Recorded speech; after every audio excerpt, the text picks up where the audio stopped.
about the place. And to be honest with you, I never thought they could be true. The house was creepy as fuck, though. So one night, while Ethan was staying at my house for the night, we decided to sneak out at like 1 a.m. to explore the place. We brought along our phones for flashlights and to record. So we rode our bikes down the block and found the house. It was 2 stories high and made of brick, with broken windows and an overgrown lawn. Basically all the natural traits of an abandoned house. Ethan and I hid our bikes in a bush and went around the backside. Oddly enough, the back door was unlocked. One of the rumors is that local homeless people, drug addicts, and gang members all hang out here. So the fact that someone seemed to have been here kind of freaked us out. Why would you even go inside? It smelled like shit. It was so dark that if it weren't for our flashlights, we definitely wouldn't have been able to see anything. We walked through what appeared to be a kitchen, around through a living room, into a foyer. Just as we were about to go upstairs, there was a sudden, loud thump. Ethan and I both jumped and stood frozen. Okay, first of all, why... Dude, I think someone's up there. I whispered to Ethan. Yeah, no kidding. He said back. Let's check it out. Dude, are you fucking crazy? I said. But Ethan either didn't hear or ignored me, as he was already halfway up the stairs. As much as I did not want to go up there, I decided to anyways because there was no way in hell I was staying down in the dark alone. We got upstairs and heard an identical thump down the hall. I'm trying to fix Holding up my phone to continue recording, I reluctantly followed Ethan down there. We approached the doorway and glanced through to see someone standing by the window. It was so dark, all we could make out was a brown sweater he was wearing. We knew he had to know we were here, because we had already shown the flashlight on him. Ethan began to cautiously walk towards the guy. I stood back by the doorway. Ethan walked up to the guy, strained his body to look at his face, and screamed. He shoved the guy, who fell to the floor, stiff like a statue. He grabbed my shirt collar as he tugged me away from there. I dropped my phone as we nearly trampled each other running down the stairs and out the back door. Go! We got on our bikes and pedaled fast as possible back Look at home. his face! Apparently, when Ethan had walked up to the stiff man, he realized that the man was some sort of taxidermied human, with black sockets where his eyes had been taken out. At the same time, he heard a crack in the floorboards from across the room, and saw the silhouette of a man huddled in a dark corner watching him. We had the nerve to go back to the house a few days later to try and find my phone, but it was gone, as the taxidermied human and whoever was in that house. We didn't dare report it to the police for fear of getting busted for breaking and entering and sneaking out at night.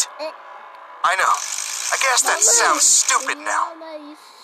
Ethan and I are still great friends in high school, and this memory is still one we will never forget for as long as we live.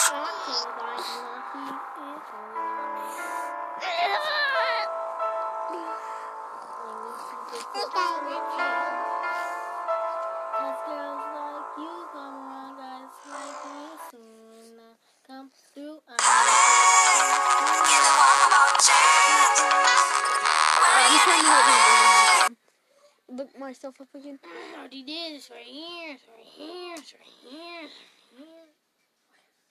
Your highest views is 50. When I was 9, I usually got home from school about an hour before my mom got home from work. I lived super close, so she figured it was fine. I did the usual thing, which was to make sure I locked the front door and double check that the back door leading to the patio was also locked. I played as much PlayStation as possible in my room before my mom came home and made me do homework. But on this particular day, while playing, I heard this noise coming from outside my window. It was kind of like the sound of a cat, but my cat had been missing for over 3 months. Hope struck and I thought maybe he finally came back. I ran downstairs to check, but to my surprise, there was a guy standing on my patio. It was a tall man with black hair covering half of his eyes. I could hear him making high-pitched sounds, almost like a cat meowing. A brown liquid was running down from his mouth, and I could see him spitting out my dad's stomped cigarettes. He was actually eating from the ashtray.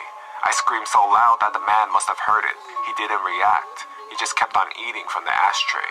I ran upstairs to my room and called my mom, who then called the cops, laying in my bed under my sheets, shivering with fear. The next thing I remember is the police arriving on the road by my yard. I hear them talking to the guy. The high-pitched sound was more frequent and louder. I decided to look through the window, feeling safe now that the cops were there. The man suddenly charged the female police officer with full force, and he knocked her out cold. The male officer then immediately tased the guy and handcuffed him. One of my neighbors made me come down, and she took care of me until my mom came back home. The police took the creepy guy with them in the car and left. The male officer came back later that night and sat down with me and my mom to talk. He explained that the guy on my patio was actually diagnosed with severe autism. He had escaped the facility where mentally challenged people lived, located around 5 kilometers from where my house was. He explained that the guy had actually been living in my house 5 years ago, but he had been forced to move when his mom, his only caretaker, died.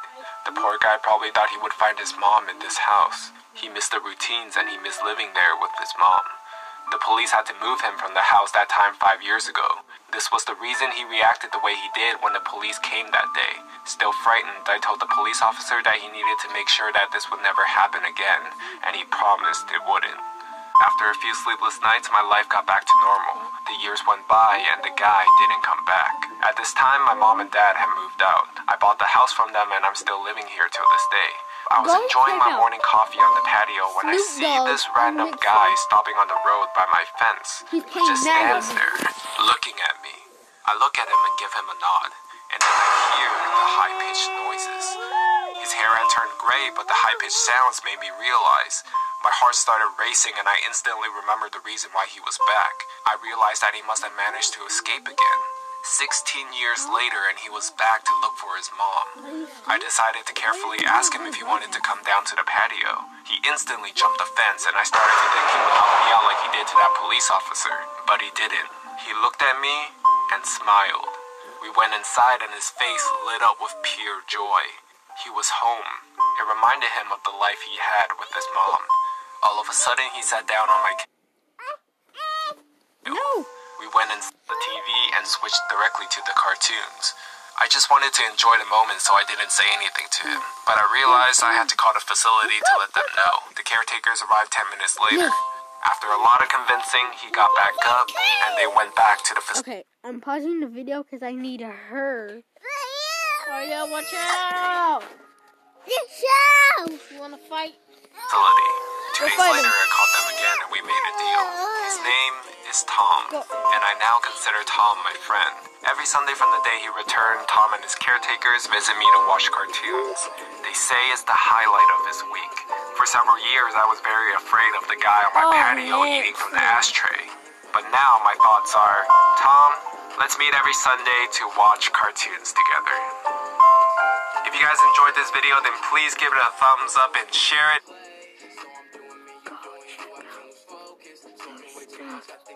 And here's not mine though. What? Nothing.